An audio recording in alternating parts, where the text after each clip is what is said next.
Okay. Welcome back, everybody. Okay, we're going to jump in here. Lots to cover, but first, okay, Anna, you've got a question?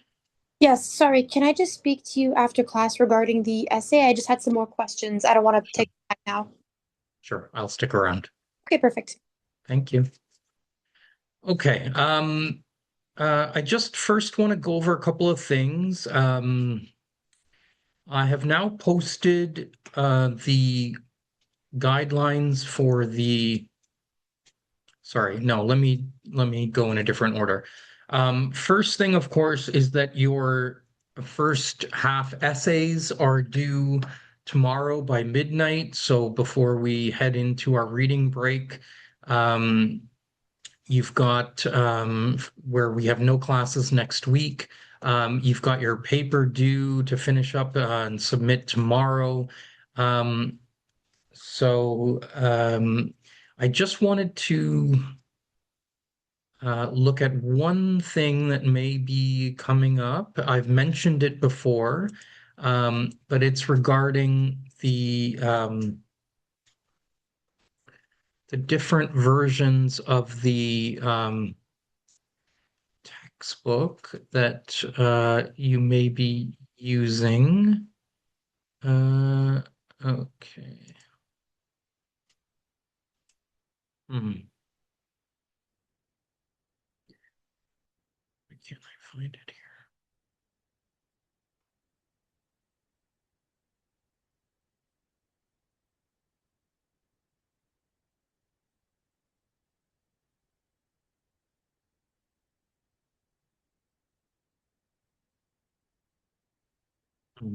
Okay, I'm not, for some reason, it's not giving me the option to pull this up on the screen, and I don't know how to find it. Okay, I'll have to work on that, and maybe talk about it, at the after the break. But okay, but all I was going to discuss was that if you're using the online ebook version that you can access through the library of the textbook, again, there you need to use the proper page numbers from the textbook that aren't as immediately obvious on the ebook version. So what you need to do is you need to look for the kind of squiggly brackets that are in the text of the ebook, and those are telling you what the page number of the textbook is, the hard copy page number. And then there is also the paragraph numbering system of like 270A, 270B, C, D. And so those are also in within the text. You can see them in the ebook version. I was going to pull up a version of that um, to show you, but I'm having trouble doing that. So I'll see if I can figure that out. But that's the first thing, the main thing about the papers that I wanted to reiterate. And of course, your TAs will have already been or emphasizing any other things that they would like to emphasize for you before those come in. Uh, After the reading break next week, of course, the first thing back, and so the next time we will see each other is on Tuesday, the 23rd of June, and that will be in person for our exam. And so we, um, I have now posted all of the information and guidelines for the exam to our e-class. Again, I don't know why this is not letting me share things.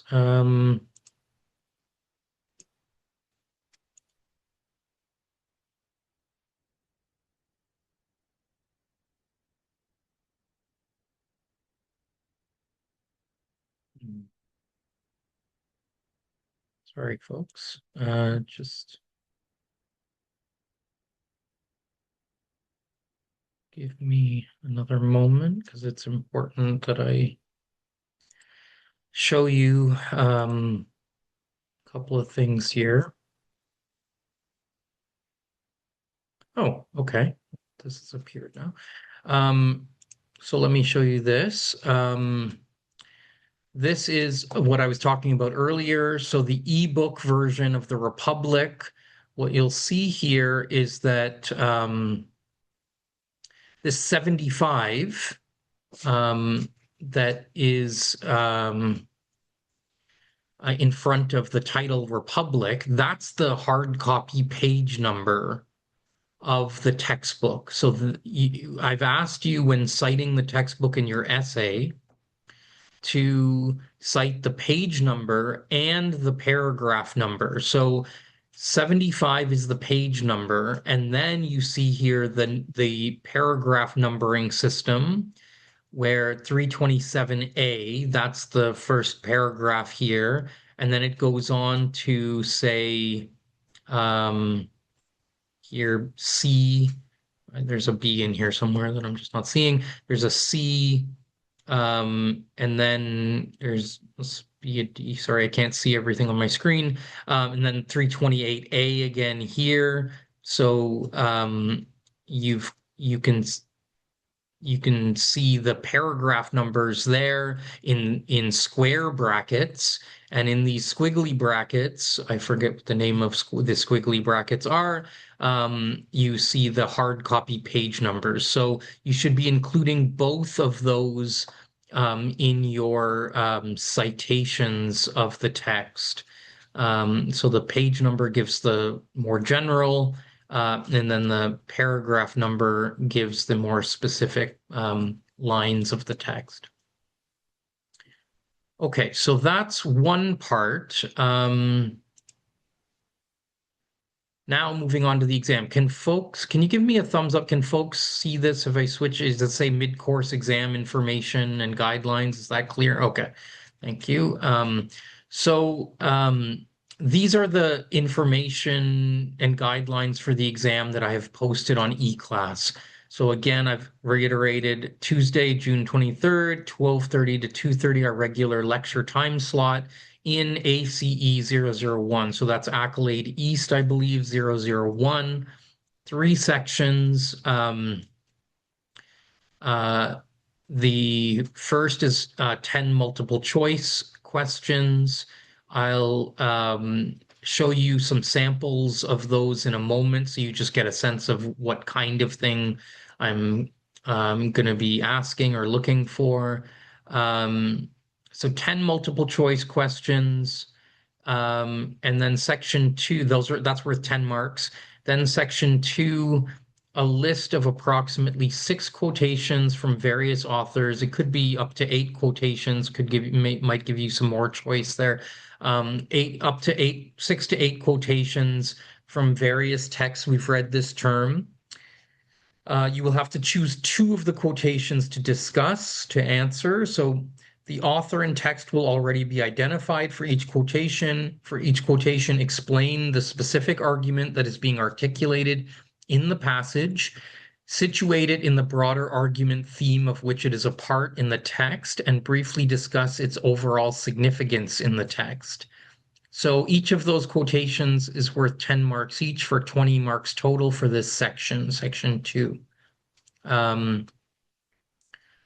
And then section 3, this section will consist of one essay question that will ask you to compare at least 2 authors on key themes or arguments covered this term. You do not need to focus on writing in an essay format, so you don't have to worry so much about, oh, is this a proper essay? It's an exam, it's an in-person sit-down exam, blue book exam. I'm not so worried about the stylistic stuff and the formatting of a formal essay. But rather you should focus on making sure you address and answer all parts of the question. So that's the more important thing. It's more of a long answer, written answer rather than like, say, a formal essay, I guess. So this will be worth 30 marks total. And I've put little notes here in terms of how you can study or prepare for each of the sections. Basically, as we talked about last class, you're going to be reviewing lecture notes or reviewing lecture videos and key passages that we've looked at, so key parts of the text.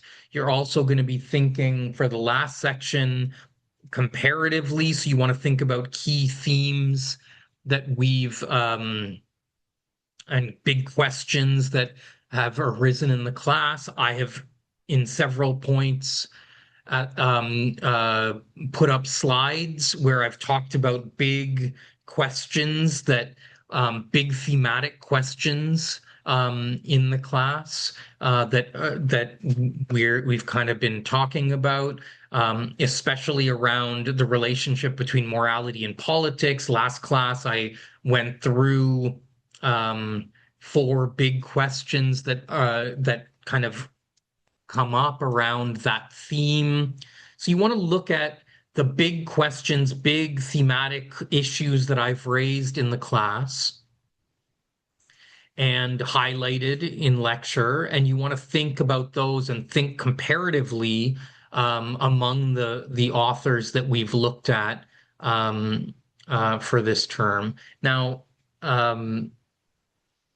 you also want to keep in mind that for this exam, again, when I talk about Socrates, I'm referring to the Apology and Credo, even though Plato has written those texts, but artificially we're creating this kind of artificial distinction. If I ask about Socrates, I'm asking about the Apology and Credo. If I ask about Plato, I'm asking about the Republic. And then, of course, Machiavelli, I'm asking about the Prince. Aristotle, I'm asking about the Politics. And Hobbes, I'm asking about Leviathan. So that's uh,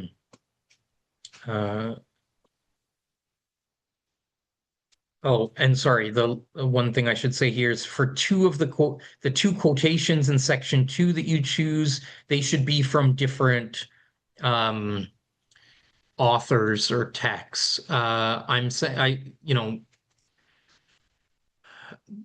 if there's questions from um, the Apology or Credo, those again are treated separately from the Republic. But in general, there you should be choosing quotations from two different texts or authors in the class. So you should not be answering two from the Prince or two from the Republic or two from Leviathan.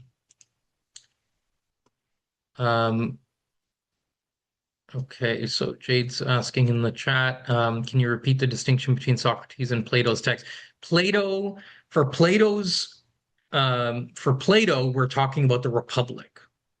That is his mature work where he's not talking about Socrates as a character, but that is a fictional account. It's all Plato's own thinking. The Apology and Credo are about Socrates' life. And so we talk about those as kind of Socrates. So if I ask about Socrates, I'm pointing to the Apology and Credo, and if I'm asking about Plato, I'm asking about the Republic. Okay, so those are the three parts of the exam. And I will schedule some office hours, Zoom office hours over the break week and perhaps for the Monday. I'll do one during the break week and one for the Monday before the exam. So that folks can pop in and ask questions and any review that you need to do. So I'll be in touch about office hours. And if those office hours don't work for you, then you can set up an appointment with me to talk by Zoom outside of those times. So feel free. I know there'll be questions as you're preparing that'll arise, so feel free to reach out, um, and we can set up a time to meet and talk, or if it's a quick thing, I can answer by email. But that's basically how things are looking for the exam. Oh, and I want to. Yes, let me do this. So this is a couple of sample multiple choice questions that give you a sense of like what a multiple choice question on a political theory exam here might look like. So here, um, question one, parrhesia is, and then, parrhesia is a concept that we discussed with respect to the apology. And we talked about that in lecture. If you look back at the lecture notes and the slides, it was very clearly emphasized and highlighted. And so here I'm asking, what's parrhesia? The name of Socrates' accuser at his trial, a method of critical examination using a series of questions and answers, the name of the Athenian assembly, truthful and fearless speech, or an ancient Greek dance move, somewhat akin to breakdancing. Okay, so one throwaway answer there, of course. And parrhesia, if you look back, of course, was D, truthful and fearless speech. A second sample question. In the Republic, Plato's aim is to prove that justice is, and options are not good at all, good in itself, but not for its consequences, good in itself and for its consequences, good for its consequences, but not in itself, good only for the powerful. And of course, Plato's aim was to prove that justice is the highest form of good, good in itself and for its consequences. So the answer here is C. So these are, again, coming straight out of things that were very directly discussed and highlighted in lecture, but that gives you a kind of sense of what a multiple choice question might look like in the section one of the exam. Are there any questions about the exam or essay before I move on? Gurnur. Hi, Professor. I actually had a few questions. So just like you mentioned earlier that the Republic was like, Plato's, right? So in my essay or in my paper, I've kind of referred to his statements as Socrates' beliefs because it's Socrates who's like the main character and explaining everything. So I kind of wrote like Socrates believes this or Socrates states this. You want me to change all of that to Plato? Like Plato states this or Plato um believes this or claims this. I think it's a good question. It's a bit complicated. I think that the main arguments that are made by Socrates in the Republic should be considered Plato's. So it's Plato's text. When you're talking about the arguments, um, you and analyzing the arguments, you should analyze them as Plato's. So in most cases, yes, maybe it would be more appropriate to say Plato argues, but when you are actually kind of quoting the text or discussing a passage from the text, and it's Socrates, the character, who's speaking, you could talk about it as Socrates, as Socrates, because you're talking about what a character is actually saying. But if you're kind of analyzing the arguments more broadly, it might be more accurate to say it's Plato. Now, I wouldn't worry too much about this. As long as you're clearly pointing to the Republic, you're clearly analyzing the Republic. Um, it's not going to be that confusing or that much of an issue. So, but I think generally we should treat the arguments in the Republic as Plato's and talk about them as such. But if you're kind of very specifically saying, um, in the text Socrates says this, you can refer to it that way because there are different characters in the text, and it makes a difference whether it's Socrates saying it, or it's Adeimantus saying it, or it's Thrasymachus saying it. So that kind of matters. Right. Your other questions? My other question was that in the essay, I mean in the paper format, or in the paper where you've explained it in the PDF, you've given an example of how you would like to have the in-text citations, right? Yeah. Should we follow that same format, or would you also like us to include Plato slash Republic and then the page numbers, the paragraph numbers, and line numbers? Um, since the text is, or the essay is only asking you to deal with the Republic, we can assume it's the Republic there in the citations. You don't need to keep repeating Republic. So unless it's a different text, then you don't need to say Republic because that's assumed that that's the text we're looking at. Okay, so we could just follow the example that Yeah, you've given, right? yeah, exactly. Okay, all right. Thank you so much. Thank you. Any other questions that about either the uh, exam or essay that folks have at the moment?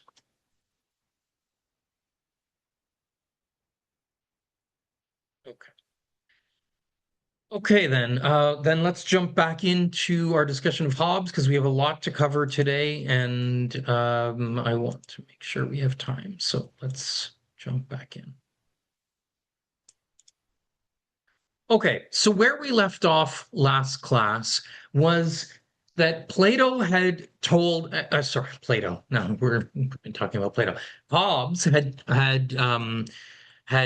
led us to the point of kind of characterizing the state of nature as a state of war, a war of all against all, where there's radical insecurity at all times. There's violence, kind of anarchy, chaos, threat around every corner. And so nothing good can be achieved. No industry, no arts, no science, no knowledge production, no technological developments. Like he says, nothing good will be achieved. It's a life that is poor, nasty, brutish, and short.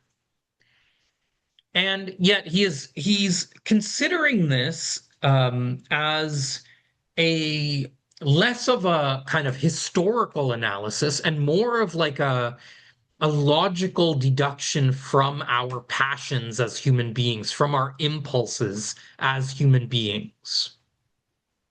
So it's more of like a thought experiment for Hobbes, although he does say that, and this is where I've emphasized that the discovery of the quote unquote discovery of the Americas has plays a huge role in the minds of European thinkers at this time. And he says, well, I'm not necessarily saying that um, uh, there was ever a time where the whole world was in this condition. But I am saying that this condition is a kind of constant threat. Like when civil war breaks out, you see this threat of this condition arising, that when government breaks down, you see war emerging. But he also says, um, oh, but if we look over at the savage peoples of the Americas, many of them do live in this condition, he says. So he has this, and we talked about last class, the fact that, this is a caricatured view on his part and quite inaccurate in lots of ways. His picture of the indigenous peoples of the Americas, but he nonetheless has this kind of claim that, oh, they live in this kind of state of war. So he says at the bottom of page 619, going on to 620, it may peradventure be thought there was never such a time nor condition of war as this, and I believe it was never generally so all over the world. But there are many places where they live so now. For the savage people in many places of America, except the government of small families, the concord whereof dependeth on natural lust, have no government at all, and live at this day in that brutish manner, as I said before. He goes on to say, howsoever it may be perceived what manner of life there would be, where there were no common power to fear, by the manner of life which men that have formerly lived under a peaceful government used to degenerate into in a civil war. So here he's talking about the fact that you can look at historical or contemporary examples, he says, or you can look at what happens when government breaks down and people return to civil war. This can give you a sense of this threat of war, the state of war that's there at all times. But of course, he's said here he doesn't think this was generally the case all over the world at any particular point in time. So what he's actually arguing is that people have, sorry, John, I'm behind and I've got to keep going ahead here. Sorry. What he's actually arguing here is that human beings actually quite instinctively, not only there's this threat of war that comes from our natures, but we also have a kind of another instinct that comes from our reason that leads us towards wanting to establish governments of some kind or another. It may not be the modern state, but certainly some forms of rule, some forms of political authority that take us out of a kind of natural condition of war. And so in this part of the text where we left off last class, this is where he is, where he's kind of leading us. Because what he says is that, okay, if we look at our impulses, our passions, our emotions, you deduce the state of war. But that's before we've kind of really introduced reason into the picture. And if we take reason and bring it into the picture, we see that reason compels all of us to desire certain things. And in particular, reason compels us to want to preserve ourselves, to defend ourselves, to live, in other words. We want to live, and we want to live in peace because we want to live. And so the first law of reason tells us that we should seek peace. And if we can't have peace, we should always defend ourselves. We should always pursue our self-preservation. So this is a rational instinct in all of us. Secondly, he says, we also have this law of reason, this rational impulse in us that we should be willing to make do with lesser amount of liberty than we have in the state of nature in order to live in peace, as long as others are willing to also lay down their right to all things. So what he has told us in chapter 13 is that there are no limits in the state of nature. There's no mine and yours, he says. There's only what I can get for as long as I can keep it. That's what he says at one point. Let me go to the text. This is again on page 620. He says, it is consequent also in the same condition that there be no propriety, no dominion, no mine and thine distinct, but only that to be every man's, that he can get, and for so long as he can keep it. So there's no mine and yours. There's no property. There's no limits, including with like other people's bodies, he says. Like it is a complete free for all. There are no limits in the state of nature. So what if we should all want to accept a little bit of a lesser amount of liberty, the right to all things, in order to live in peace. So that's the second rational law, he says. So these are, again, these are kind of rational desires in us in the state of nature. They're kind of these rational, these impulses that come from our reason. A third law of reason, the third law of nature, he calls it, is for people to perform the covenants they make. In other words, keeping your promises. That you should be able to make agreements with others, to make promises to others, to make contracts with others. That you should be able to make contracts and be relatively and in order to be able to make any agreements or promises to others, in order for that to make any sense or to have any weight, you should have be able to believe that others are going to fulfill their end of the agreement or the promise. So what Hobbes is saying here is that you should have a desire to be able to make promises, to be able to make and keep covenants or agreements with others. And he calls this justice.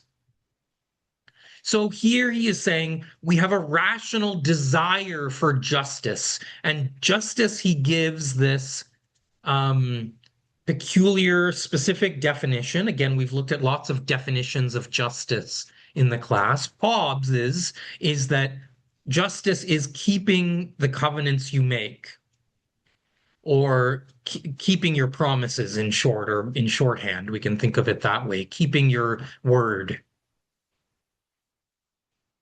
So, and for others to do the same. That's justice for Hobbes. But of course, he has told us, as we've seen, that there is no justice in the state of nature. We saw last class that he said it makes no sense to talk about justice and injustice in this context. So I thought there was no justice in the state of nature. And that's precisely, yes, that's the point. There is no justice in the state of nature. But what he's telling us here through this discussion of the laws of nature, these laws of reason that conduce to our self-preservation and our rational self-interest, what he's telling us is that there is a rational desire for justice. We want to be able to make agreements with other people, to work cooperatively with others, and be able to trust their word. But what does that require? Hobbes argues that it requires a power to compel people to keep their ends of their agreements. That's the only way in which we can have people keep their word is by threat of punishment. This is Hobbes's claim. Again, we can dispute this, and it is a highly disputable claim, but Hobbes argues that, like, essentially there is no keeping of promises unless you have a great power to back them up, to back up those agreements, to enforce those agreements, to scare people into holding up their end of the bargain. Because if there's no such power, then people will it'll be in their self-interest to kind of always kind of weasel their way out of their agreements, or to not uphold their end of the bargain. This is a version of Thrasymachus's argument in some ways, back in the Republic. So where Thrasymachus said, "Oh, it's not beneficial to be just. It's actually better to be unjust. Although, Thrasymachus kind of can see, unless you're like punished for it, and that makes it in your interest to be just. And that's basically what Hobbes is telling us. You need a great enforcer to be able to for people to be able to keep their agreements and trust that others will too.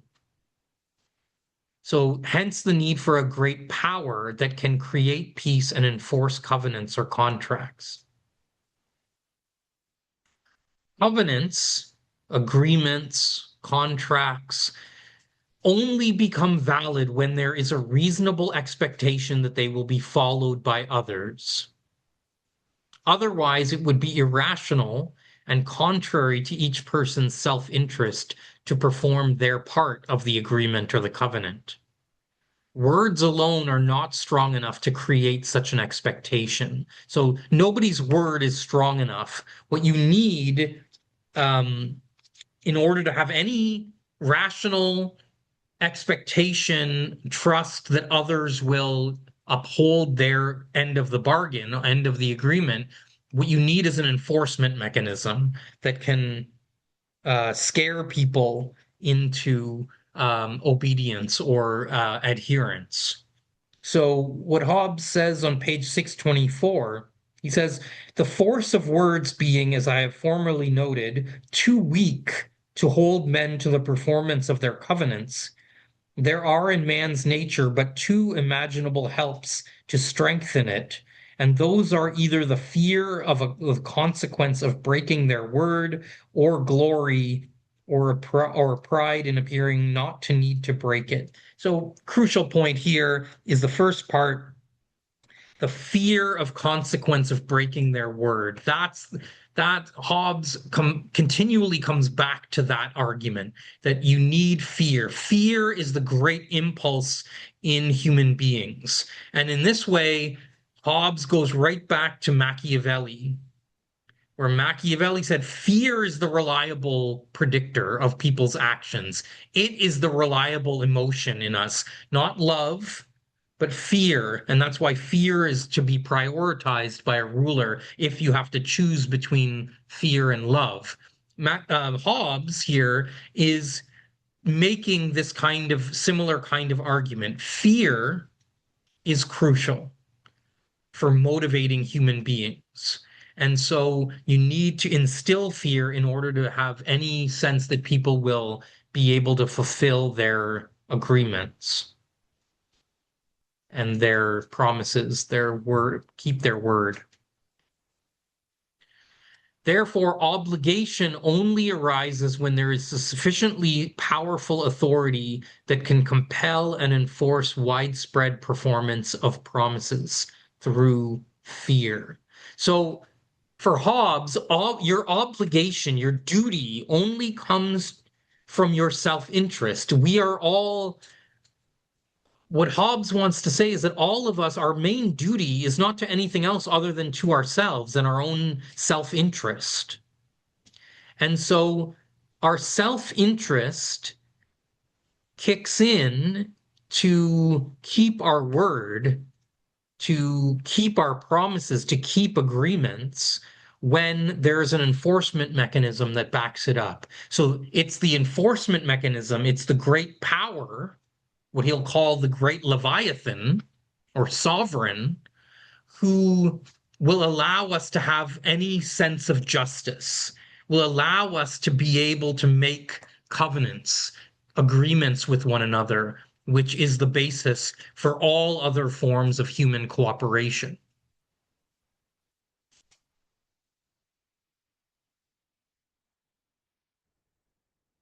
So now this leads us into part 2 of Leviathan and the social contract itself. So what is the social contract for Hobbes? Well, it is, and again, he really, starts to talk about this in chapter 17 is where, and that's the starting of part 2 of Leviathan of Commonwealth. So this is, although he's been setting up this argument from chapter 13 is where he really started talking about the state of nature. And then he gives us the laws of reason that lead us to want to get out of the state of nature. They lead us to want to establish peace and order and a power that will allow us to make agreements and covenants with one another and cooperate with one another rather than fearing and being threatened by one another all the time. So the way out of the state of nature, the state of war, is for everyone in a territory to give up their natural liberty other than their basic right to self-preservation, because that can never be given up. Hobbes says you never give up your right to self-preservation or self-defense. Everything else is a means towards your own self-preservation and self-defense. So all of your rational self-interest comes back to your self-preservation first and foremost. So you never give up the right to defend yourself, but you will give up your natural right to all things, what he called the right of nature. You give that right of nature, that right to everything up to a sovereign authority, which would either be one person or it could be an assembly. Hobbes prefers it to be one person, a monarch, but he concedes that it could be an assembly of people as well, that will have so much power and strength that it will be able to terrify everyone into obedience. That's essentially the social contract. And again, he's not imagining an actual agreement. What he's imagining is, I mean, I guess the way we can think of it, if we're thinking of it as a contract, is like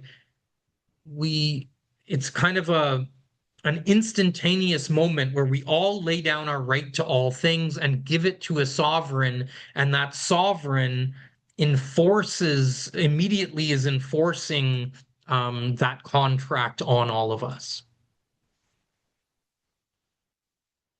The sovereign is instituted to ensure peace and common defense. That's the main point for Hobbes. Peace and defense, peace and order, essentially. And security. In this social contract, Hobbes makes very clear, and he articulates this very explicitly and directly. What he says is that in making this covenant, this contract, all of the wills and voices of all the individuals are collapsed and united into the single will or voice of the sovereign. So every person in that's a party to the contract is basically authorizing, he says, the sovereign to judge and speak for them.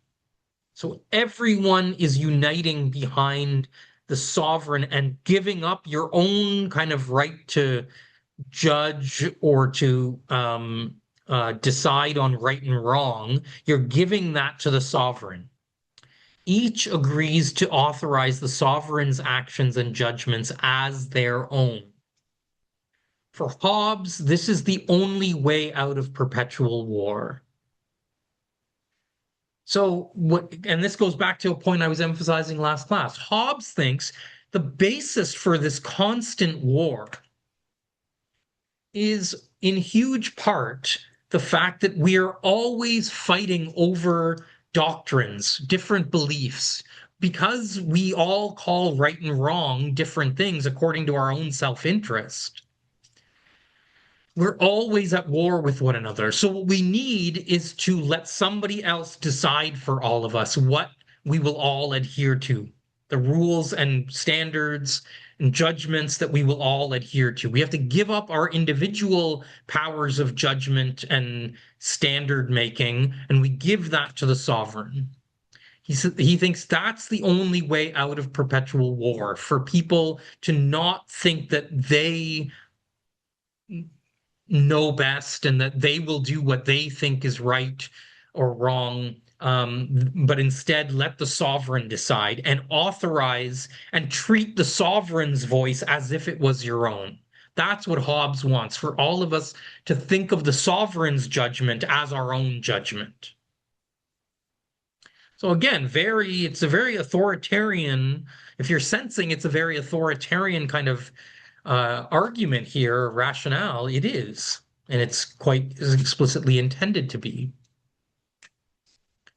Now note, this is not, and I've already emphasized this, it's not meant as an actual contract, but as a way of thinking about the purpose and function of political authority. So I've said before, Hobbes is using, maybe even exploiting or manipulating the language of contract in order, because it's kind of it kind of jives with the way people are starting to think about government as coming from them, and rather than from above and from divine authority. And so Hobbes is taking that framework, but he is using it to say, if we were all rational, we would, and looking out for our own proper self-interest, we would realize that we would participate in such a contract against the threat of full-on war. And so he wants to use the motif of the contract to think about the purpose and function of political authority, that authority is meant to give us an alternative to war, to get us out of war. And if we think of it that way, we are much more likely to obey that authority and to defer judgment to that authority. So it's a way of thinking about the purpose and function of authority and why it is rational for all of us to obey political authority in almost all circumstances. So if the sovereign's judgment, if I'm letting the sovereign decide for me and all of us are doing that, then that means I'm always going to obey the sovereign. Because I have determined that they should decide, because if all of us decide for ourselves, we'll be in constant war with one another. We'll always want to be fighting and in conflict.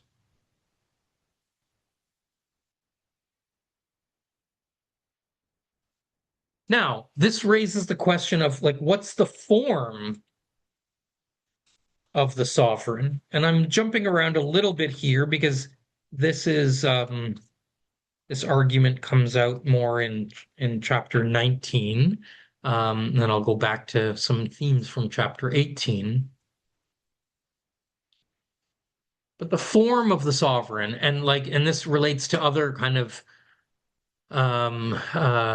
discussions we've had about different forms of government, different types of political regime. And this is where Hobbes kind of wades in on this question. And what Hobbes argues is the sovereign power, in the way that he is articulating it, this Leviathan, this sovereign power who decides for everyone, who is the common enforcement power that allows for all of us to live in peace with one another, and who judges for us all, and sets the standards and laws for all of us. This sovereign can either take the form of a single person, what he calls monarchy, or an assembly of part of the people, a select group of the people, that Hobbes calls an aristocracy, or an assembly of all the people, which Hobbes calls a democracy. So again, in all the different political thinkers we've looked at, everyone kind of gives a bit of a different definition, or they focus on different kinds of forms of government. Here, Hobbes focuses on these three: monarchy, aristocracy, democracy. Slightly different taxonomy or categorization than other people that we've looked at. Monarchy, aristocracy, democracy, depending on who comprises the sovereign. the main decision-making body.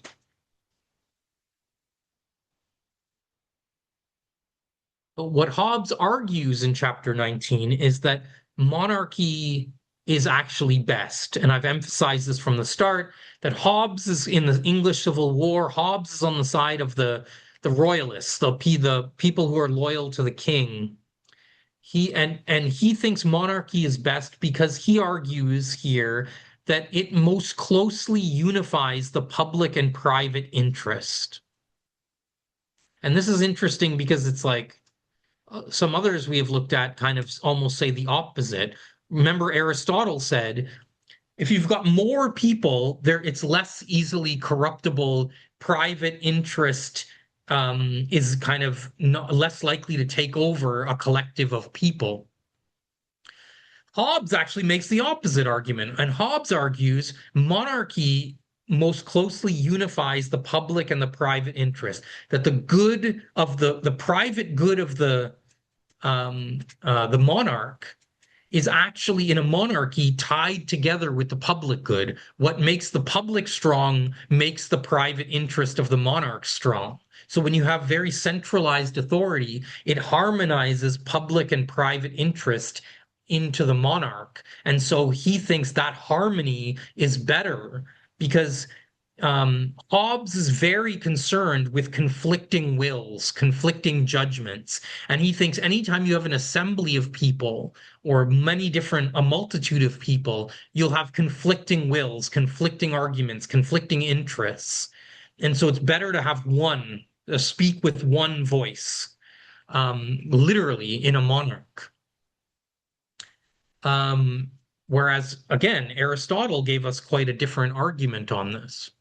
And he thought if you have a multitude of people, you have different people participating, in most cases, if everyone's basically of fairly average levels of judgment and excellence, then you'll have a better situation because one person is too easily corrupted and will pursue their own private interest ahead of the public's.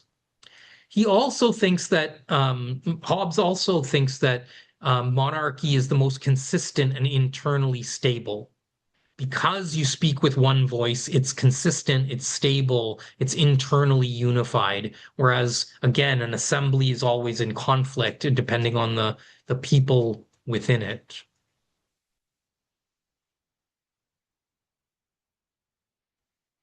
Okay, I think it's time for our break. Let's do that. And let's take 10 minutes. It is 1:25. Let's come back at 1:35 and resume the rest of Hobbes so that we can finish up today. Okay, so see you in 10 minutes.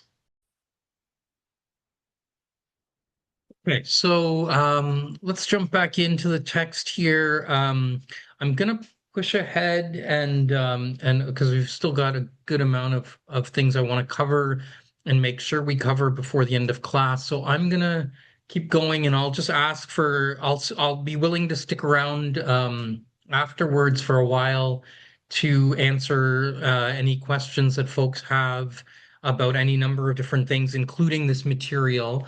So I'm just going to ask for folks to hold questions till the end. I see there's some good questions in the chat as well. And we'll come back to them at the end. I'll keep recording, but if folks need to go, then they can do so at the end of class, having covered the main material, and then go back and watch the Q&A if you wish. So let me back to my PowerPoint here.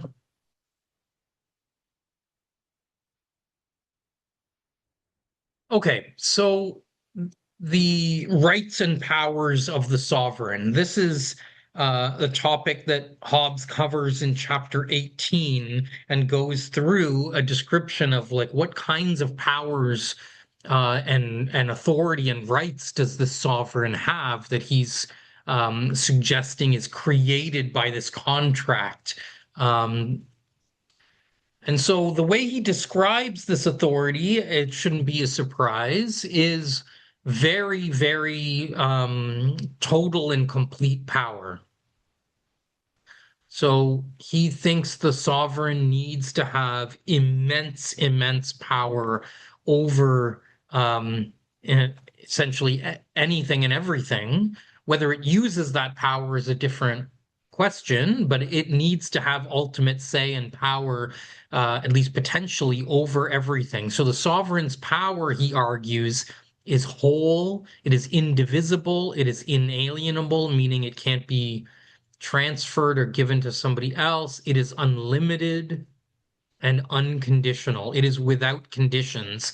And what's crucial here is to notice that this contract, because we'll see a different version when we look at John Locke, for example, later in the course, we'll see that another social contract theorist will see that in that social contract, it's like there's kind of conditions placed on governmental power that can be withdrawn. Like if the government doesn't fulfill certain conditions, the people can take that power back. But that's not the case in for Hobbes. For Hobbes, the transfer of power to the sovereign is unconditional.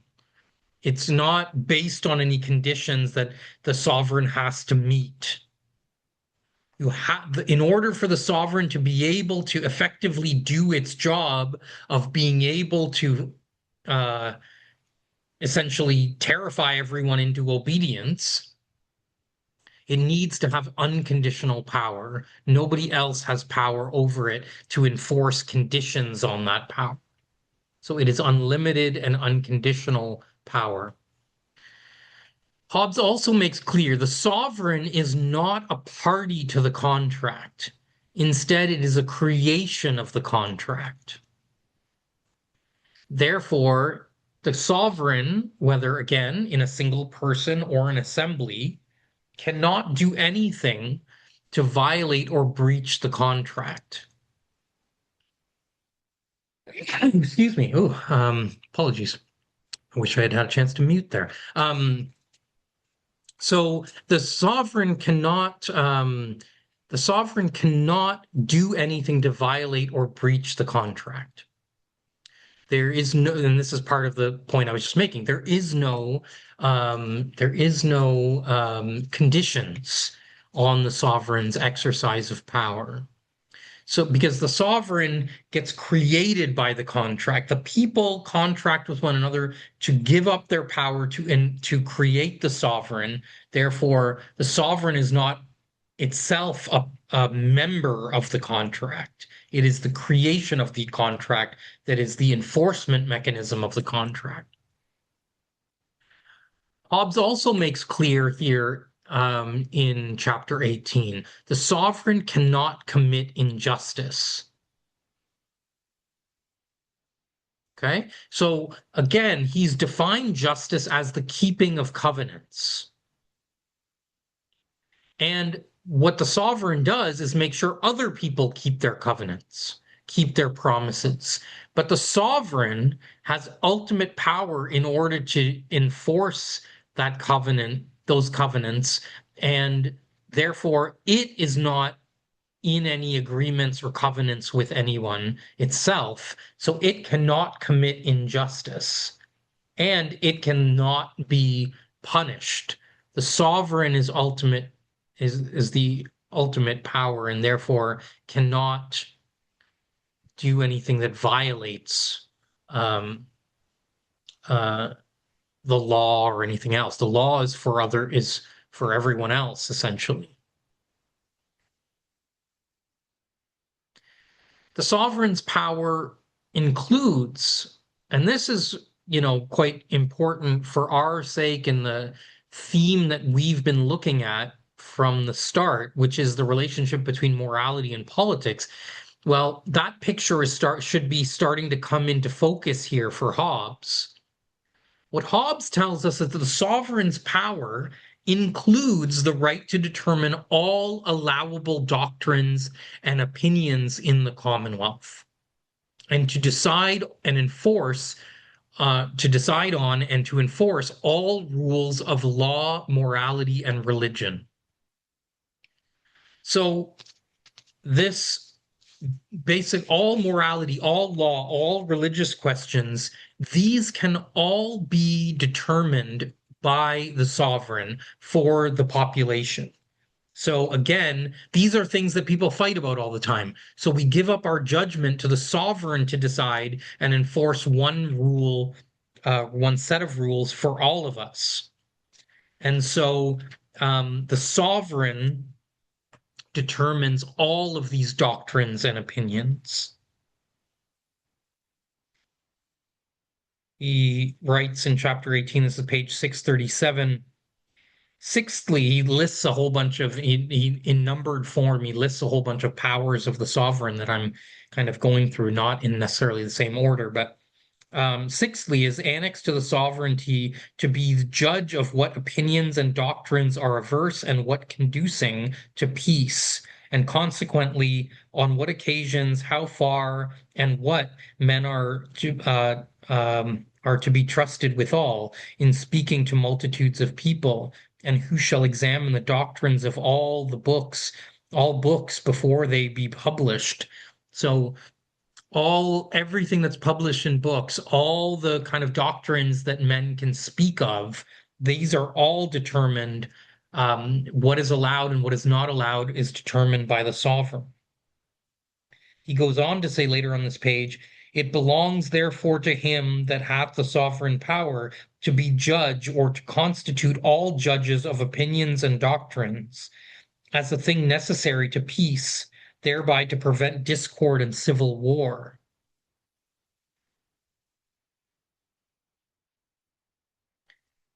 He goes on, seventhly, it is annexed to the sovereignty the whole power of prescribing the rules whereby every man may know what goods he may enjoy and what actions he may do without being molested by any of his fellow subjects, and this is it men call propriety. So all rules of propriety, what is proper, what is right, that is all the sovereign's under the sovereign's purview. And he goes on to say these rules of propriety and of good, evil, lawful, and unlawful. So every question of law and morality, good, evil, lawful, and unlawful in the actions of subjects are the civil laws, and these are determined by the sovereign. So again, the sovereign determines all rules of morality and religion and law in the territory. This is Hobbes's solution to the radical subjectivism and disagreement of the state of nature, which is the cause of war. So it's the fact that we disagree on so much that is so often the cause of war. And so by giving the sovereign the power to determine all questions of right and wrong, lawful and unlawful, we reduce all of our differing opinions to one opinion, and that is Hobbes's way out, or way of undermining that crucial cause of war, which is disagreement of opinions and doctrines on different things.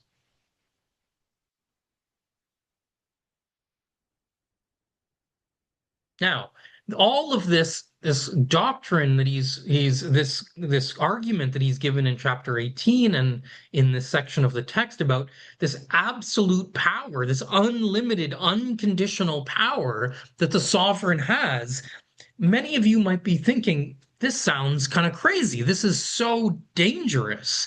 And isn't it dangerous and miserable for subjects to live under such an absolute power? And Hobbes, in several places in these chapters, provides different versions of the same argument in response. What Hobbes argues is that absolute power is necessary in order to prevent civil war. If you put any limits or conditions on power, then you need someone else to enforce those. And that creates a fundamental conflict between the sovereign and whoever the enforcers of the limits and conditions are. And that that creates a fundamental divide that will lead to war. So anytime you put any conditions or limits on sovereign power, you create the conditions for war. So absolute power is necessary to prevent war. And nothing is worse than that. Nothing is worse than civil war. For Hobbes, he says repeatedly in these chapters, he says, some people might think this is very miserable. He addresses the point head on. Um, let me just find where he does so. Yeah, one example is chapter 18, page 639. He says, but a man here may object that the condition of subjects is very miserable, as being obnoxious to the lusts and other irregular passions of him or them that have so unlimited a power in their hands. So he said he takes on the counter argument that people would say this is awful to give this much power to somebody, and he responds and says nothing is so awful as civil war. If you have peace and order of any kind, even if the sovereign is a bit tyrannical, a bit overzealous, and oversteps his, maybe what everyone would like or something, um, uh, even then you're in a much better position by having a sovereign and being out of the condition of war than you would otherwise be. So nothing is worse than civil war. Nothing is worse than having no government at all, or to be in the midst of civil strife. And therefore, you should always the sovereign should always be treated as having absolute authority, and you should obey the sovereign at all times as a result, or at least almost all times, practically all times. So nothing is worse than civil war, and that's why you need to have absolute power. He says later in the section I was just reading on page 639, his response is, the estate of men can never be without some incommodity or other. So there's always going to be some inconvenience, and some unfortunate thing in human life.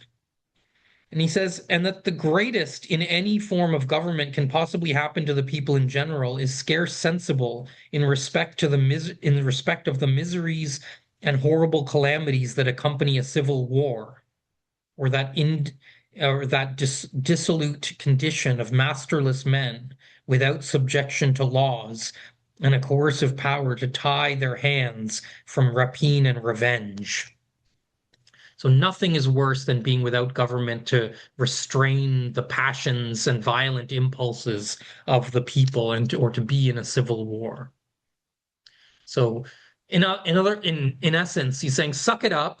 You might not like what your sovereign does all the time, but suck it up and deal with it and obey, because that's much better for you rationally than engaging in a war, falling into war and conflict.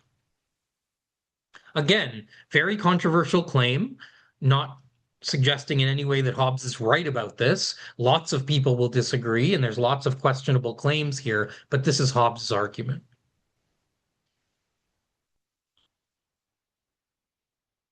So what is the obligation of subjects to obey the sovereign?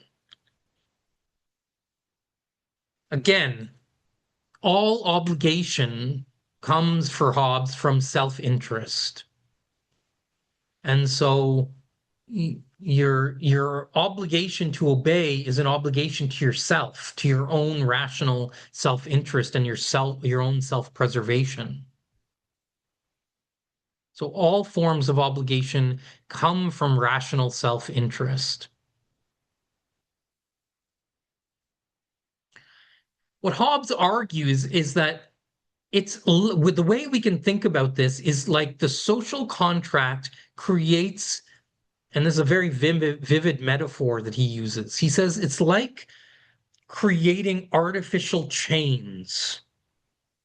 this is how we should think of government, of sovereign power, that we're creating artificial chains that tie the actions of subjects to the dictates of the sovereign. So he says it's like a chain coming from the mouth of the sovereign to our like arms and legs, our hands and feet that guide us. So what the sovereign says, we do. These artificial chains, that's the likeness that he raises as the strength of our obligation to obey our sovereign. He also makes clear, because this is a common counter argument that we've talked about in this class and that Hobbes himself addresses, because people in his own time and place would raise this argument that what about an appeal to God? What about an appeal to the conscience, where people say, oh, no, I have to follow my conscience. I won't follow the sovereign. Or an appeal to God. I will obey the God, like Socrates says in the Apology, I will obey the gods rather than you, gentlemen. We saw Socrates say in the Apology. Hobbes addresses this kind of claim. And he says, no, you cannot rationalize disobedience through an appeal to God or your own conscience. You have given up that power to the sovereign. We have to all let the sovereign decide. The sovereign decides what God wants. The sovereign decides what our consciences want.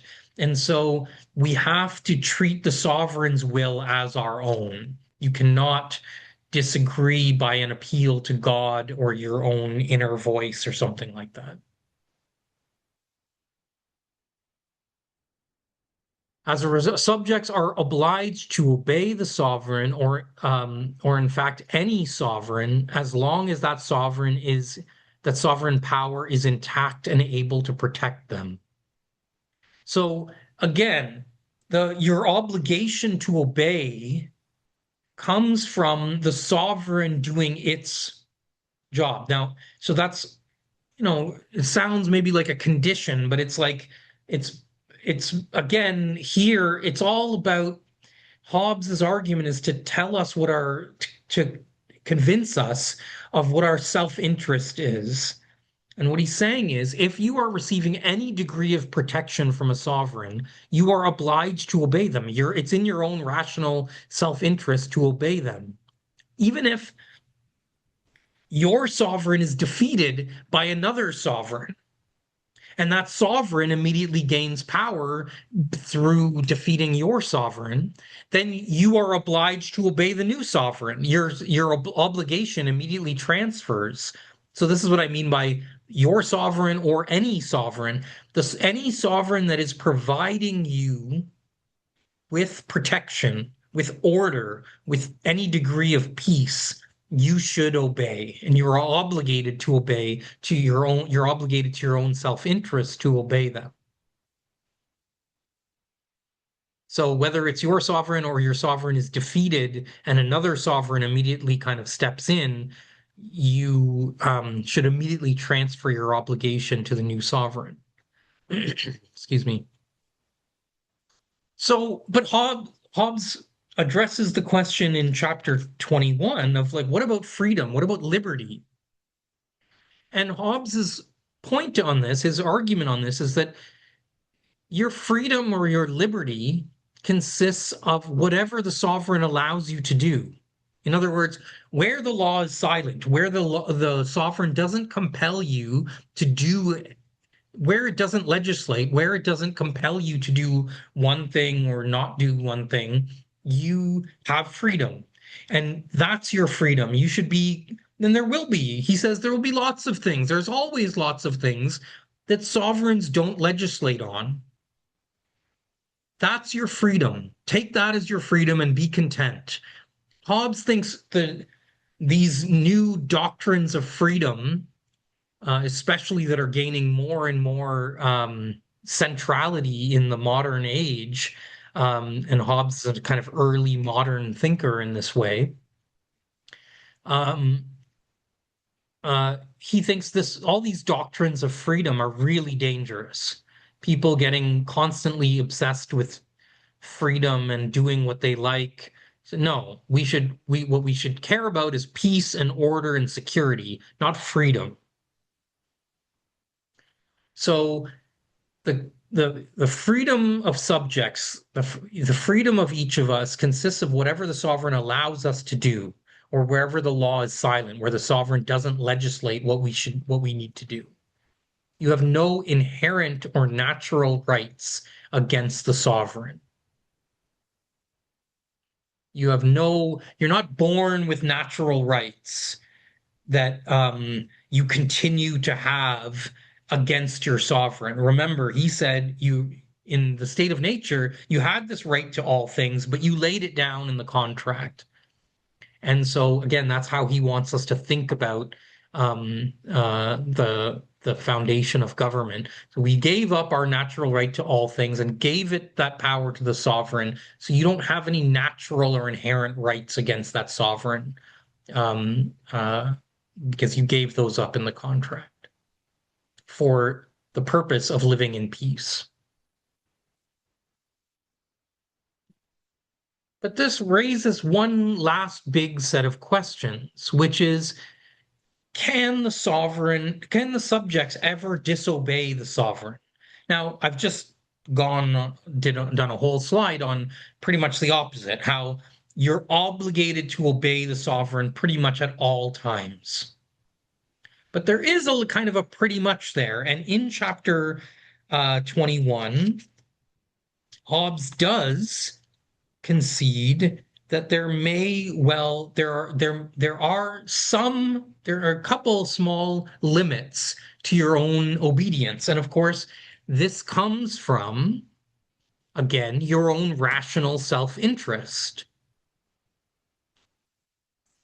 So when can you rationally disobey the sovereign and not simply obey quietly what they order? There's a couple of things he says here, and his argument at times is a bit unclear and confusing here, but we'll try to get the essence out of it. He says, you are never obligated to obey when asked to do something that goes against your immediate self-preservation. Again, you gave up the right to all things, but you didn't give up your right to protect yourself because it's all against an immediate threat, because it's always in your self-interest. Oh, the whole basis of your self-interest is your self-preservation. So you are never obligated to do something that immediately threatens your life. And so what does that mean? That means that if the sovereign asks you to kill somebody, he says, or to harm yourself or whatever, or incriminate yourself, that's not it's never going to be in your self-interest to do so. So that's where you can legitimately disobey. You always have the right to defend yourself, to refuse to do something that will harm or incriminate yourself. And you always have the right to try to avoid or escape from prison or physical bondage. So, what he's saying is the sovereign can come and try to punish you and get you. At that moment, you are essentially back in a state of war, and you're trying to preserve yourself. The sovereign is trying to harm you. You can basically, you're essentially back in a state of war, and your instinct for self-preservation kicks back in, and you can try to defend yourself and to try to escape from punishment or imprisonment or what have you, because you're trying to preserve your own life. So you have this kind of limit. He also kind of says at one point, and John, I see your hand up, and this might address the question. I saw your question in the chat earlier, and so this might come back to it. But like I said, I'll come back to questions at the end. But this is he does address here in this chapter that uh, that perhaps a subject can disobey a command to fight in war, to fight against the enemy. And so he kind of seems to allude to the fact that there's a kind of you don't have to um, uh, you don't have to agree to fight in a war. But he also says something that is kind of essence of his all of his arguments here with respect to disobedience, these moments when you can disobey the sovereign. And that is, John, sorry, I'm going to keep going and I'll come back to your question at the end. I'm just going to say, The can you protect others? Can you disobey the sovereign to protect others? That's a good question. And again,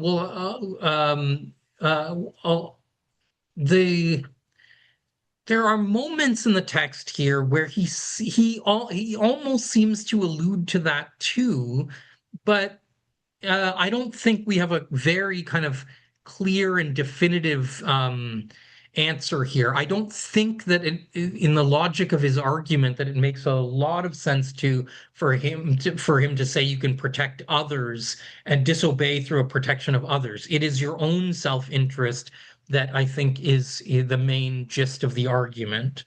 Although I think there are moments in the text that makes that a bit confusing, which might be or unclear, which is maybe where you're coming from there.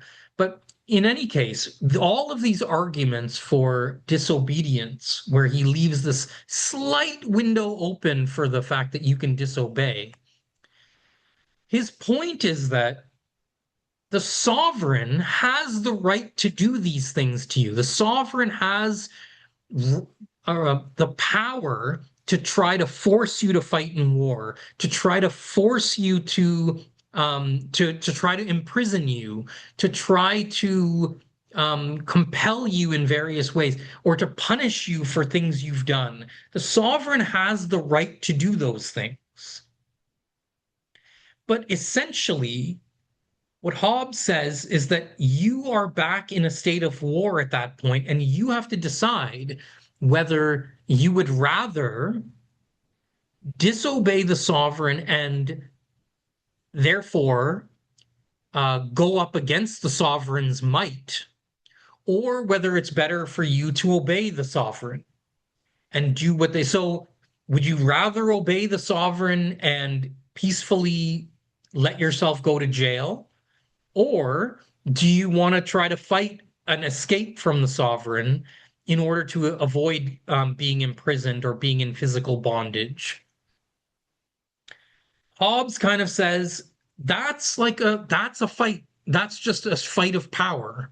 That's just a power struggle. And you have to decide what's in your rational self-interest at that point, but you're not necessarily obligated to obey if you think you can escape, if you think you can preserve your self-interest better by disobeying the sovereign and therefore incurring the wrath of the sovereign, that you can do. So there's a slight bit of window here for disobedience to the sovereign, and that is when the sovereign directly threatens your own self-preservation.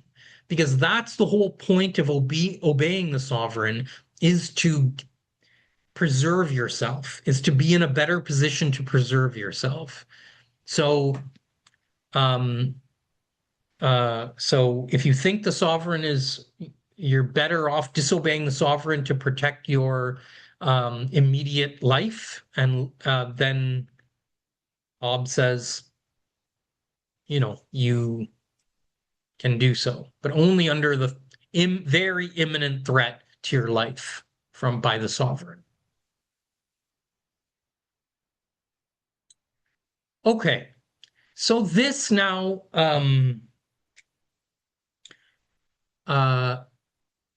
that kind of caps off our discussion of the key themes of Leviathan up to chapter 21, which I have assigned that we want to cover. Now, I want to step back for a few moments and again revisit this comparison between the relationship between morality and politics that we've seen across the different texts and authors that we've looked at. And I just discussed this the other day, so I will not take too much time on these first three in order to now bring Hobbes into the conversation.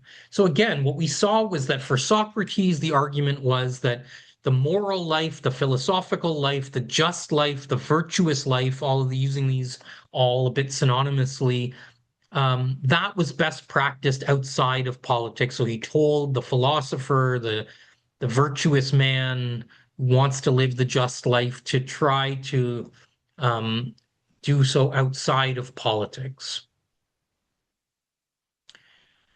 Plato and Aristotle, again,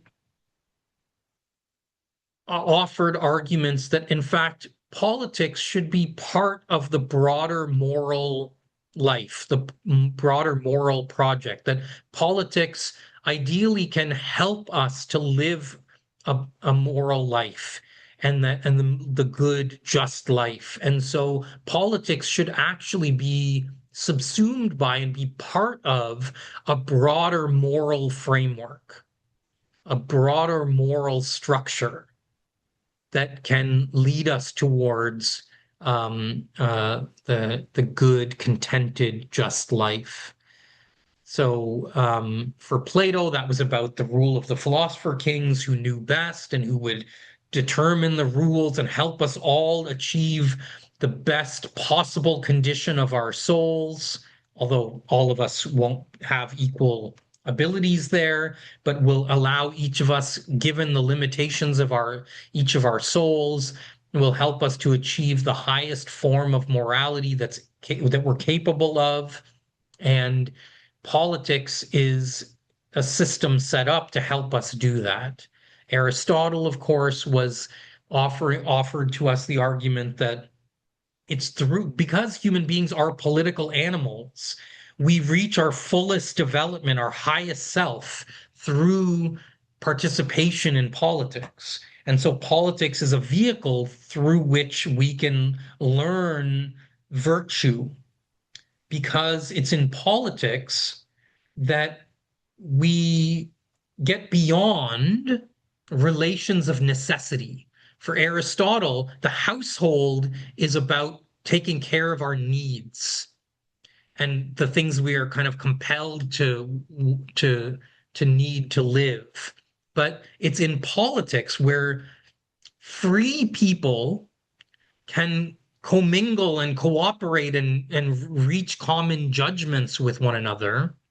It's in that we learn to think about other people. We learn to think about the common interest freely, not in compelled ways, not in necessary ways, but in freely given ways. It's through what he called civic virtue, civic friendship, that we learn practice morality.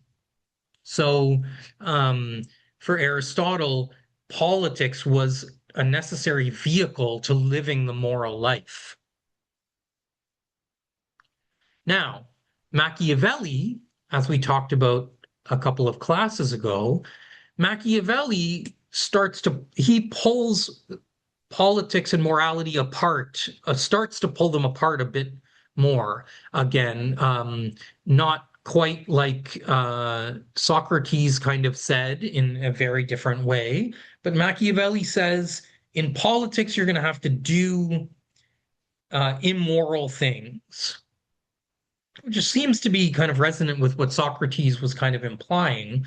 But for him, that's not a bad thing. For him, it's like for a prince, for a political leader, for a ruler, you have to do immoral things.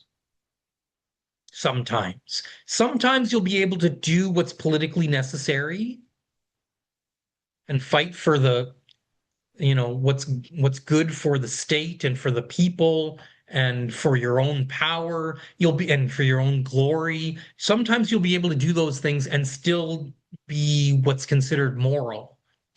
But a lot of the time, you won't be able to do that. You'll have to depart from morality. You'll have to do immoral or evil things in order to do what's politically necessary.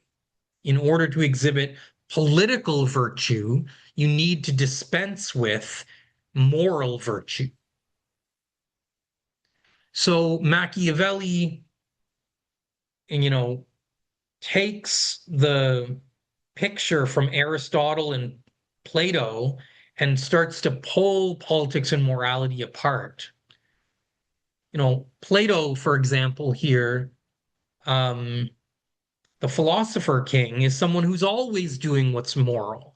Now, this was confusing, of course, because for Plato, he talked about how the philosopher kings are going to use these lies to make people better. They're going to be very authoritarian in lots of ways and censor the people. These are things that sometimes we associate with immorality, but Plato thought the philosopher kings would always, everything they do is about morality. It's about creating morality, teaching good moral messages, and making people as moral as they can be, even if they don't understand the reasons for those laws or those rules. But the philosopher king is the most moral, incorruptible person, and so everything they do is about morality, is about inculcating and furthering the morality of the people. Of course, Machiavelli's prince is very different on this.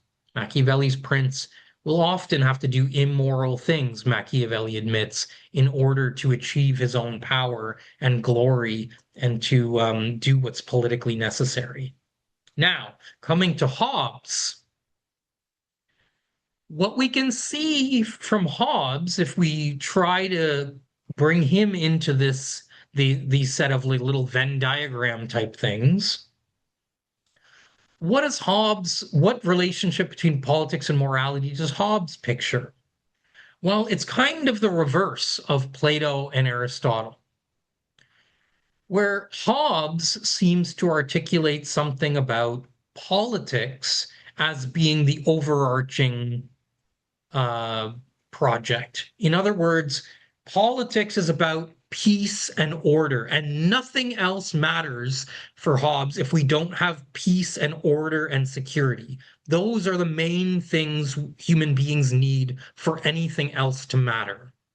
And so politics comes first. The priorities of peace, order, security, those come first, and morality is simply determined by the sovereign in accordance with what conduces to peace and order and security. The sovereign decides what is right and wrong. The sovereign decides what is lawful and unlawful. The sovereign decides what religious doctrines will be enforced. The sovereign decides all of these things in accordance with that first priority, which is not the just moral life, but peace and order and security. So politics is the overarching project that morality is subsumed into. So you can see it as kind of a reverse of the argument that Plato and Aristotle kind of had provided for us. So Hobbes gives us a different answer or a different take on this question of the relationship between morality and politics than we have seen previously. And I would just kind of come back to, and this was a slide that I had put up last class, but again, these are some of the key questions, and you might use these to think about preparing for the the essay question in the exam and the exam more generally, you might think about these questions as kind of ways of thinking comparatively across different authors on common themes. So I went over these questions last class. I won't how am I doing for time? I won't do so again now, but these are a set of questions that give different vantage points into the relationship between morality and politics. Can we obey and disobey? Is that moral? Is that allowed? What happens when our morality or our conscience conflicts with the law or with the dictates of political order? Can political leaders be moral? Or should moral people be leaders or be involved in politics? What is politics? What are the goals of politics as opposed to the goals of morality? Are they different realms? And do political actions have to be judged and evaluated on a different standard and according to different goals than moral ones?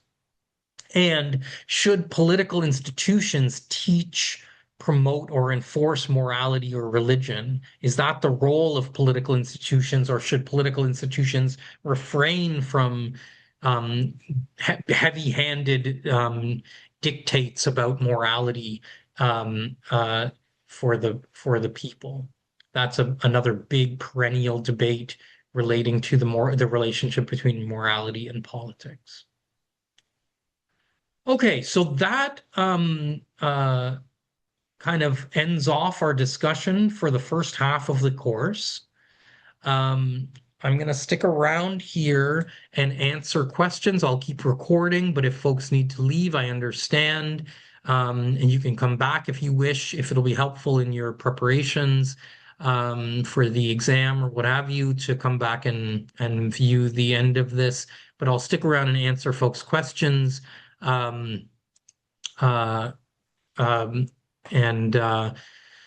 would kind of just ask that if you're going to ask questions in the full forum here, then maybe try to make them of general interest. I'd like to answer questions of general interest first, and that might relate to other people. But if it's very specifically related to you and your situation or your case or any personal information, then maybe we should take it offline. But I'm happy to answer questions now. So Anna, I know you had said that you wanted to ask some questions. Is there anything you want to address now that's not of a personal nature, but that while I'm still recording, that would be relevant for other people?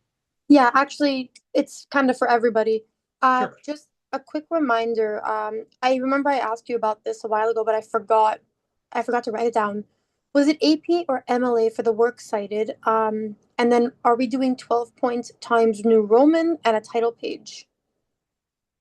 Okay, so I haven't provided a lot of guidelines around these things because it doesn't particularly matter that much, especially when the papers are, digitally kind of produced, so we can kind of zoom in and things. So generally, I would say 12-point font is good to use. That's the standard. I would just do that. But of course, I've given you the assignment in like the requirements in number of words. So what matters more is like the number of words rather than the font. But 12-point font is good. Title page, I would say, is not necessary, but you can provide it. It doesn't hurt. Again, we're not printing and wasting paper, so you don't need to provide a title page, but you can. Doesn't hurt if you do. MLA or other styles, I've said a couple times, I don't think it really matters. You're just citing one text, so as long as it's clear what the text is, I don't think the citation method matters, but your TA may be more particular on that and may tell you otherwise. Did I address everything you asked, Anna, or was there? Yeah, that was everything. Yeah, I just wanted to just a refresh because I forgot to do that's my bad. Okay. But I just for everybody's sake, because I know some people might be stressing about the specifics. So Yeah, that's great. Thank you. okay, have a good one. Thank you too. John. Yeah. As you may have seen, I have quite a few questions in the chat because, well, I haven't had a chance to catch up yet, but okay. yeah, because this um, Hobbes' views are quite unorthodox compared to what we've been seeing so far. Yeah, so Do you want me to go from bottom up or top down when reading out my questions? Anyway, okay. well, yeah, I mean, yeah, why don't you just choose a question that you want to discuss? I don't know if we'll be able to cover all of them, but choose something and then maybe you can take some of your questions to your tutorial. But go ahead. Yes. Is the sovereign above God? Hmm. Is like, do you have a obligation to put your sovereign above God itself? Do you choose the church or do you choose your Yes, good question. sovereign? Very Is the good church question. considered its own sovereign, Yes, good question. especially back then in the Yeah, 1600s when this was yeah. being written? So there's a kind of long and complex kind of story here, but like for Hobbes, there is a whole parallel argument that he's going to make around like religious doctrine that comes in that actually other later parts of Leviathan um, kind of provide whole different sets of. It's very complicated for Hobbes because of the power of religion, of course, and the church at the time, as you rightly note. And Hobbes, in fact, was quite accused at times of being blasphemous, and these arguments and these arguments that he's presented as being quite blasphemous. Um, uh, his his main concern, and he talks about Leviathan as being a mortal god. And so he very clearly likens the sovereign to a type of god.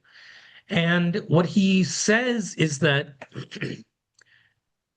the sovereign has to essentially determine for the population what the dictates of God are. That's not about that's not about um, uh, denying the existence of God or the power of God, but that's going to require some interpretation, and the sovereign is going to have to be the one to do that and to ultimately determine which doctrines the people adhere to or which ones are allowable to the people.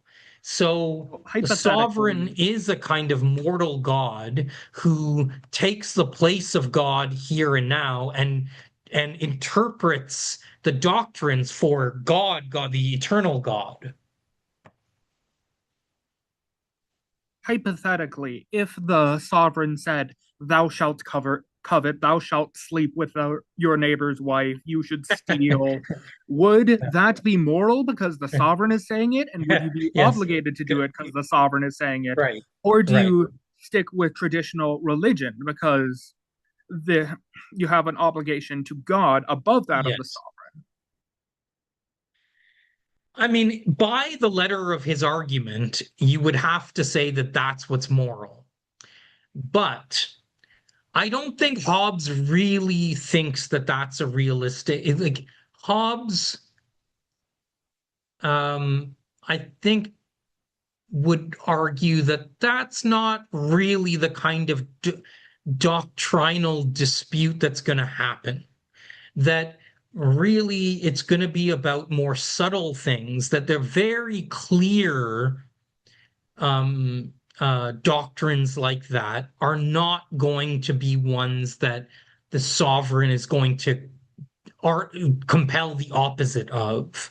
That wouldn't make any sense, that would never happen. So I don't think it's really an example that Hobbes entertains as being viable or realistic. So but you're right to ask that, like, on the very kind of letter of his argument, you would have to obey the sovereign. The sovereign decides what doctrines are allowed and what doctrines conduce to peace and which ones don't. Let me take a question from Jordan here, and we can, if there's something else you want to come back to, John, okay. This very Jordan, much seems influenced by the Sorry. Protestant Reformation. for sure. Jordan. Thank you very much, Professor. I just wanted to ask, you kind of touched on this a bit, but I want more clarification. What did Hobbes have to say about tyranny? Because can't the sovereign lead to like a revolt from subjects and thus a civil war? Like, can't there be like rational subjects who are like, you know what, this sovereign is not right. This is incorrect. We have Yeah. to rewrite this wrong. Did Hobbes acknowledge that at all? Well, he acknowledged it primarily in the way that I mentioned earlier, where he says that essentially a tyrant, even a tyrant, if a tyrant is still providing some measure of peace and order, then it is still better than living under no government at all. It's better than living under no government at all. So even a tyrant, even if that's not going to be convenient, it's not going to be fun, it might be a bit miserable, but it's less miserable than living under war or under no sovereign power at all. So that's essentially his argument. A lot of people will not find that argument compelling, that maybe living under tyranny is actually worse than living under war, or it's a version of living under war. But Hobbes, his argument is pretty hard line on this. He thinks if the sovereign is still providing some level of peace and order, even if they are pretty tyrannical, that's better, and therefore you should obey them. So if the sovereign cannot promote peace or order, then you have no obligation to follow the sovereign and can revolt against them. Well, it wouldn't be a revolt exactly at that point, because the sovereign will have already been decimated really at that point. So it's like in that's kind of the state, that's kind of the condition in which the sovereign's power has been so degraded and dismantled that at that point it's kind of the same. You're already in the state of war, state of nature again, and so you've already reverted back, and you only have an obligation to yourself at that point. If there's no sovereign that has stepped in, has maybe defeated your sovereign and taken over, then if that isn't the case, then you're essentially, if your sovereign's power has been so degraded that they're not protecting you anymore, then yeah, you're not obligated to them anymore. Thank you, sir. And Okay. I just one more thing. I just wanted to point out, like, I've seen probably the most stark contrast between the philosophers we've read so far is probably Socrates and Hobbes, right? Where Socrates really values like introspection, looking inward to live a good life, like being moral, thinking things through, and where Hobbes is like, no, you are at the behest of a ruler, right? It's like you're put on this earth to follow, or otherwise it's anarchy, it's chaos, right? So yeah, I just found that interesting. Yeah, it's a very stark contrast. And certainly, yes, for the Greeks, the ancient Greeks, there was this broader, and of course, this was the case with lots of like, Christian writers as well, that, your soul is the most important thing, the project of your soul. And the moral quality of your soul is the most important thing, and that is the task for each of us. And for Hobbes, he sees that starting point of that way of understanding what human life is leads to war, because it leads to constant fights over the doctrine of what is moral and what is not. Instead, he thinks we should start from our bodily existence and work up from there. That what comes first for human beings is our bodily lives, our bodily self-preservation, and our desire to preserve ourselves. And only from there do we kind of build up to like morality. Any moral things come after that. And so the starting point is not the soul, it's not the moral life. It is it is our bodies and our existence, our self-preservation that way. Yes, thank you. Thank you so Okay. much, sir. Okay. Have a great No day. problem. Take care, folks. And have a great break to everyone, and good luck finishing up your finishing up your papers. And I will be in touch with office hours for next week and for the Monday that we come back before the in-person exam. Take care.